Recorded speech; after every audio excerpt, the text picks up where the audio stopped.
Like I was laying in bed about 22 hours a day. I was like, this life was not living. Had dealt with a lot of suicidal thoughts. Came very close to committing it and not being here.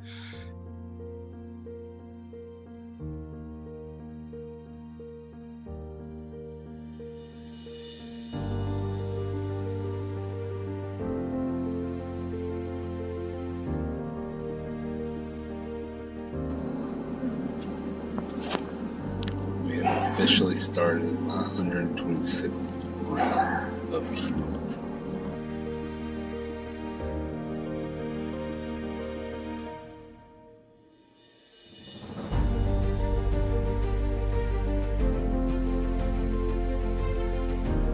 That was the darkest time.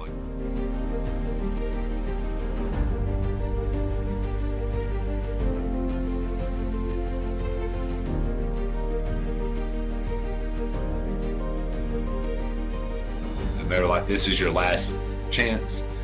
If this don't work, you're too far gone. You will either be dead by the time we realize it don't work, or you're gonna die.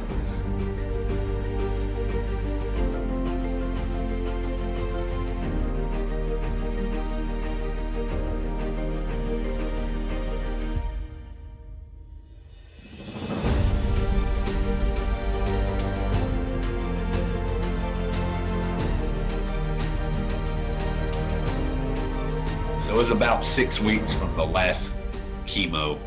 Woke up, felt the throbbing in my abdomen again. And this time I was at the doctor's at like 6:30 waiting on him to, like my surgeon, waiting on him to pull in, because I was like, I'm not waiting again.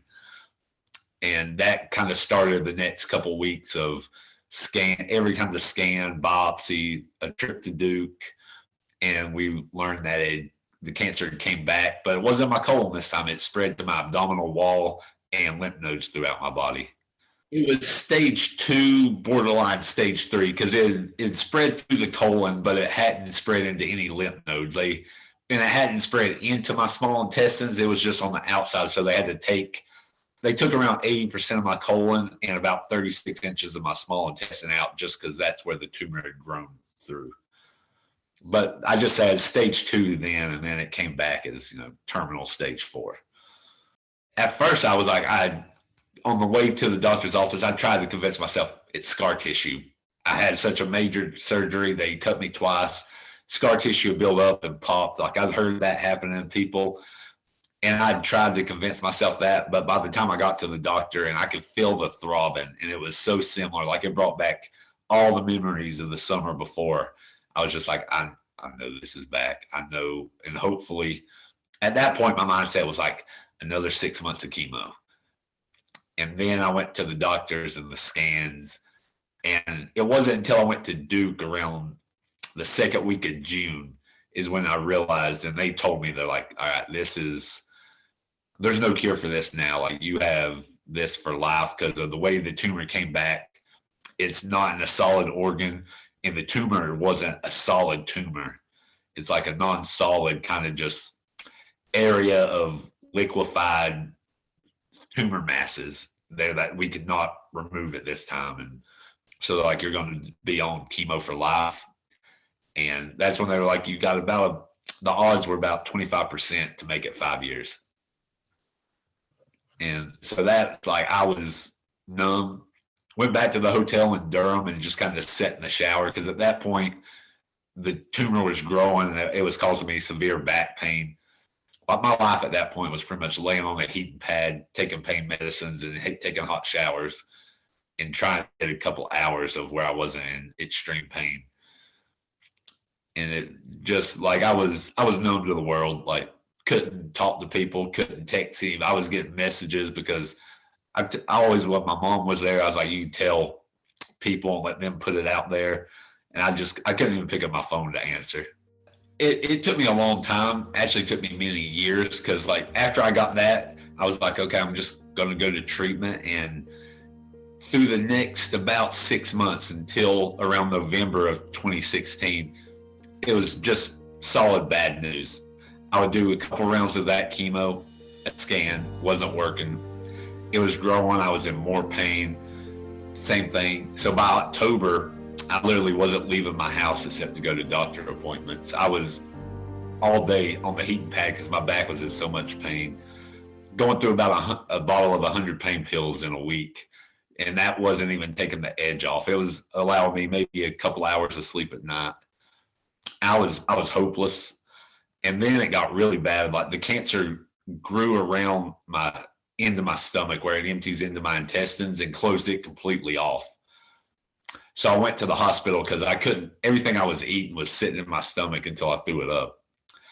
And so I spent almost a month in the hospital, and everything kind of happened really quick around then. Right before that happened, I made the decision to apply for a clinical trial because all the FDA approved chemos didn't work. And it was either hospice and dying or try this clinical trial. That was my only two options. And they were like, this is your last chance.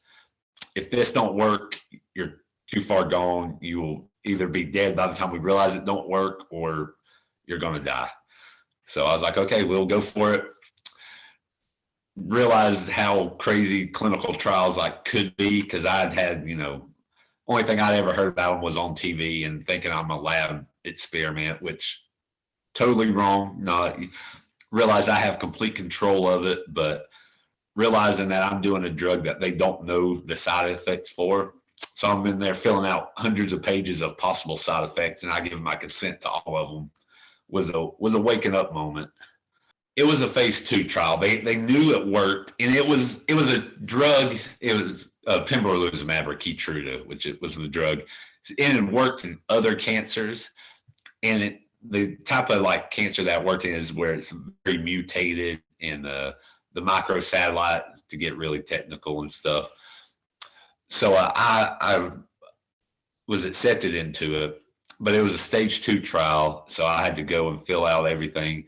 And before I could get my first infusion of it is when I got rushed to the hospital where I couldn't eat anything. Like the pain was so extreme, and I was, losing weight again. I lost about 60 pounds in 2 months from everything.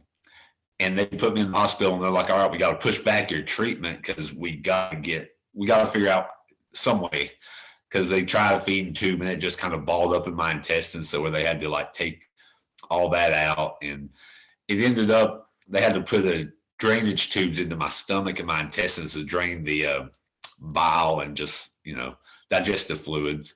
And I got fed through with stuff called TPN and ended up being on that for 450 days. So I went 450 days where I did not eat solid food, didn't eat anything, got 15-hour infusions of that every single night. When that started in the hospital, they were like, okay. And then I started the clinical trial while I was in the hospital, and I'm still on that drug. So it worked. I'm part of the very weird small percentage where it worked just enough to keep the cancer from spreading, but not like it does to 99% of people where it either, cures it, like takes the cancer away. So that's why I'm on it for life or until it quits working. It's an infusion. Yeah. I go there every 3 weeks right now to get the infusions. And since that time, like I've had spots pop up where I'll get drugs added to, taken away, just depending on what, pops up and what doesn't. Yeah. And that's my baseline, because the mass of like non-solid tumor in my abdomen, that's what the immunotherapy is keeping from spreading again. For me, it was a quick decision because I was like, I don't want to die right now. At that point, I was still like, I can still, be doing this and fight. And just at that point, all I wanted to do is live to the age of 30. Like if I can get another year and a half, I'll be okay. So if this clinical trial can do that, and in my head, I was like, I can deal with the pain and the life I'm living right now at least another year, just to, I wasn't even doing it for me. It was for friends, family, just so I could, be there a little longer. So that was my mindset of why I just said, yeah, let's do the clinical trial automatically, because I wasn't wanting to go to the hospice and die in 2016 yet. Over the course of the next year, like, it was weird because the year I was on TPN, I had a pain pump too, because of the pain got so extreme, like I couldn't do anything. And over that 14 months, it shrank it enough to where it's not the constant, like, horrible pain. Like I still feel pain in my back, in my abdomen, like every single day, but it's something I can live with and still get up and go on a walk or go sit and watch a movie and be okay with. But like when I think about it, like it's still there, and some days are worse than others. But mental health is hard. And to be honest, I am struggling as bad as I've struggled in a long, long time right now with mine. I'm angry. I'm depressed. I am having trouble seeing the light, seeing hope, seeing anything right now. From the time I started the clinical trial and went through that 14 months, that was the darkest time. Like I was laying in bed about 22 hours a day. I was like, this life was not living. Had dealt with a lot of suicidal thoughts. Came very close to committing it and not being here. And luckily, there was a few people I would talk to online because I was on my phone or in bed all day. That helped. But I was still that stubborn, like, what do I matter? Why would anybody want to listen to me, a person from, a town of 3,000 people? What experience do I have to help people?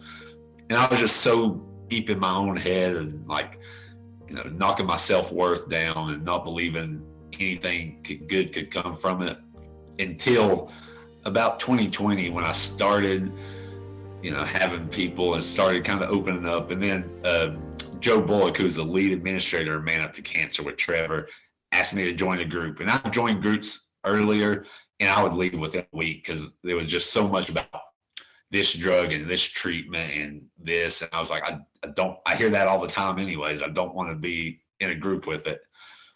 And that group changed my life. I started and became comfortable like talking to the people. And through that group and Joe and Trevor, they got me to apply to a ambassadorship with Fight CRC, which I got. I was an ambassador there. And now I'm part of another organization called the Colon Club and Colon Cancer Coalition. And it's kind of snowballed really quickly over the last 2 years to where I've got to do amazing things, go on travel that I've always wanted to do. And, it's crazy how just saying yes to one thing and joining one group kind of snowballed into changing my whole life. The Man Up to Cancer, it's just a group, like there's a website, a podcast, and then a private Facebook group where you got to be a man, you got to be dealing with cancer or be a caregiver to somebody with cancer. And it's just a place you can go there and be yourself. Like there's so much stigma in everything to a man. Like we're supposed to shoulder everything. We're not supposed to show emotions. And especially from the culture that I grew up in, that Southern Appalachian, person, you got to be tough. You got to be the leader. Everybody, rely on yourself. And you can just go in there and you can, be sad, be angry, be happy. And then when you can talk about stuff that has nothing to do with cancer in there. And it was just kind of like a group of friends that I had that actually understood what I was going through and then showed me that I wasn't alone and there was people and groups that accepted, people out there. It's helped me so much between the groups and then admitting that I needed to go to therapy and becoming an advocate for men going and getting professional help and therapy, and then being in the groups and opening up. It's made a total difference in my life because now I don't want to say I have a purpose, but I have a reason on these bad days, like tomorrow when I'm feeling horrible from yesterday's chemo and I don't want to get out of bed. I can roll over and check my phone. And, if I'm in a down place, I can message somebody and they'll understand. I know in the beginning of my cancer journey, I always wanted to be positive, wanted to shape everything and to be like, I'm motivated to do this chemo. I'm ready. It's okay. I'm in good spirits. And I still have to motivate myself, but I don't want to put up that fakeness that I was doing then, because I think it's important to embrace those bad days, bad weeks, and not embrace them per se as to think that they're okay to have all the time, but when they do happen, and they are going to happen a lot in life, and especially in a cancer patient's life, that you don't just push them down and ignore them. I realized that the thoughts I were having in my head about not wanting to live terrified me enough to where I needed help, just because I didn't want to put that burden on other people of walking through a door and seeing something that I did. And it just scared me enough into realizing I needed it, and be damned what anybody else that, still has that stigma said about it. Like, I know people tell me I'm, strong, tough all the time, but the toughest thing or the bravest thing I ever did was admit to myself I needed help and I couldn't do it alone. I still deal with it every day, but it's made me realize that mental health is not a start and end point. It is a very fluid kind of process. I can go through days or a week where I'm feeling horrible, and then you go through, you talk, you help, the next day you might feel a little better, and that's okay. You don't have to make improvements every single day. Actually, I just had my 3-month scans last week, got the results the 2 days before Christmas, so everything's stable. Like, the main tumor's stable. I have spots that pop up, like I have a couple nodules in my lungs and some stuff that we are too small to do anything about right now, so we just add those to the watch list. But as of right now, I'm going to keep the same treatment I'm on for another 3 to 4 months until my next scan.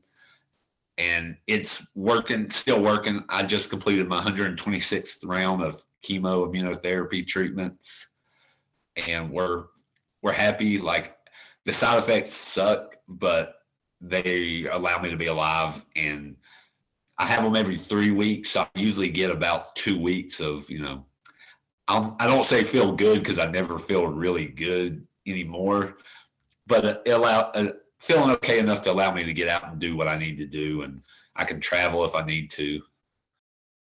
First thing is, don't isolate.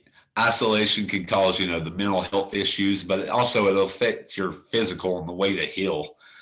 And that's like a big thing in the Man Up to Cancer. Is like, you don't want man to isolate, because it actually dramatically decreases your chance to recover or to do as good on chemo. So that is my big thing. And then just everybody knows that cancer is physical. Like, you see the chemo effects and the physical effects, but for me, the mental part of it is something I was not expecting, did not have any, knowledge about, and it's what threw me for more loops than anything. So the fact that I can help people understand that it is going to be a physical battle, and it's going to be just the mental part of it is going to throw you for loops. You're going to get depressed, feel alone, no matter if you're in a group of 1,000 people. Cancer is so individualized that everybody feels alone at some point.